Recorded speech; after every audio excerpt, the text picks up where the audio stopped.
One of the key insights really is that if supply was a problem and it was too constrained, then we would expect to see rents rising and the rental equivalent value of houses rising. But actually what we see is that that's been pretty flat over the last 25 years relative to incomes. In fact, it's fallen slightly against incomes in recent years. And yet prices have gone through the roof, which means that yields on housing have fallen, which is something that's in common with lots of other assets around the world. As global interest rates have fallen, we've seen yields falling. But that also means that if those global interest rates were to change, then we can expect to see a similar reverse effect on house prices.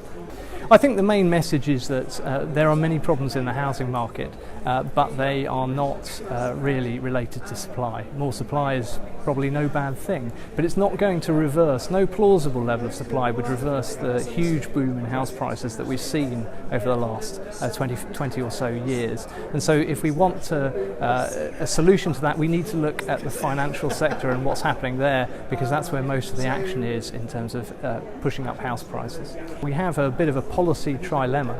We can offer very high levels of risky lending to first-time buyers at 102% loan-to-value rates and hide all that risk in the banking sector. And that's what we were doing before the crisis and achieving high levels of home ownership, but it wasn't sustainable.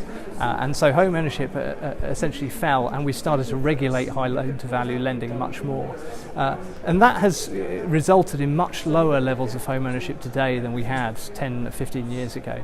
And we won't be able to recover those high levels of home ownership without either reversing that financial deregulation, which would probably be very unwise, or else introducing fiscal subsidies to homeowners. So really, policymakers need to decide whether they want to subsidise homeowners directly or deregulate the financial sector, or accept that home ownership will not return to the levels we saw 15 years ago.